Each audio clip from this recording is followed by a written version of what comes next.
Hello everyone. Today is day 3 of the 12 Days of Yule challenge. The prompt for today is to reflect on the last year of your practice.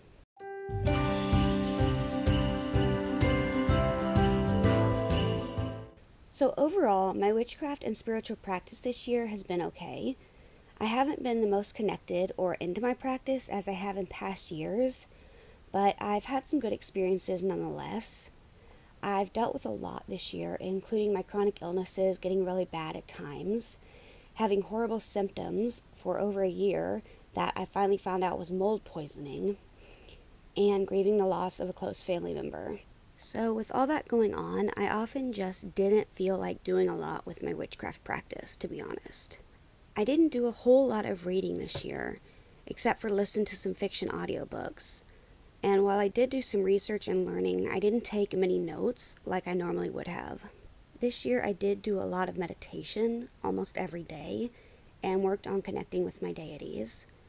I have found meditation to be the best way for me to receive messages from my deities and guides.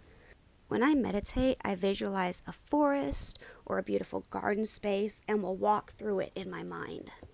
Sometimes when I'm really deep into my meditation, I get these messages that aren't quite words, but are like really intense feelings and images, and I just kind of can tell like what it's supposed to mean. One Wednesday in March this year, I was meditating and asking Cernunnos to help me find the perfect statue to represent him on my altar at the thrift store where I was planning to go that Saturday. I had been looking for the right statue for over a year and hadn't found the right one yet.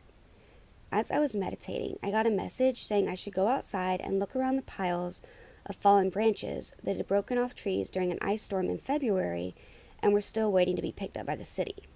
As I approached the pile at my neighbor's house, I bent down to grab a branch, and to my surprise, I saw there was an antler in the branches that a deer must have shed. I suspect the deer was looking for food among the overgrown grasses under the branches, and its antler got caught. I've lived in this area for most of my life, and despite there always being lots of deer around, I've never actually found a shed antler before. I truly felt this was Cernunnos sending me a sign and saying he wanted the antler as a representation, rather than a statue for my altar. Since then, I've had it on my altar to represent him. That was really a highlight from my magical practice this year for sure. I also worked more with plants this year in my magical practice. I have an organic garden that I've been growing things in for a long time, but this year I grew more of my own herbs and have used them for kitchen witchery and in spell work. I did a lot of kitchen witchery and adding my intention into things I was cooking. For me, this is a good way to incorporate witchcraft into my everyday life and things I'm already doing. I've been getting a lot more into cooking from scratch this year and even made a pumpkin pie totally from scratch for Thanksgiving with a couple of sugar pie pumpkins I got. I also used some organic calendula I grew and dried to infuse in oil and make a really nice salve for my skin. It works really well, and I think next year I want to make more salves with other plants like comfrey and yarrow. I made my own little book of shadows from scratch this year too, although I never actually got around to starting to use it. I have a few videos showing how to make it if you're interested. It doesn't have a ton of pages, so I knew I wanted to dedicate it to one specific subject, but wasn't sure what that was going to be for a while. But I finally figured out that I want to use it for garden witch information. I want to include things like maintaining soil health, composting, growing organically, how to grow different plants, gardening by the moon, garden spells and rituals, etc. Another thing I did this year was work more with sigils. And I've always liked sigils, but really came to love them this year. Several years ago, I painted some rocks with dot mandala designs and put special garden-related sigils on the back to help my garden thrive.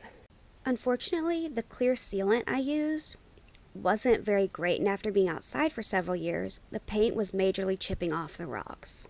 So this spring, I decided to make some new sigil rocks. Last time, I used some garden-related sigils I found online, but I created some of my own sigils to use this time.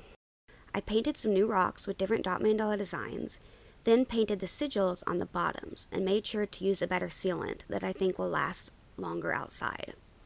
As part of placing the sigil rocks outside in my garden, I also performed a garden blessing ritual I wrote.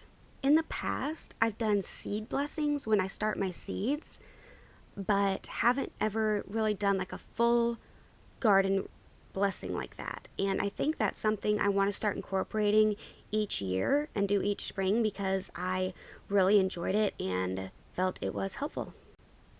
I feel like I don't do a whole lot of full on spells like I used to when I was newer to my practice, but upon reflection of the year, I realized I guess I do more than I thought I did.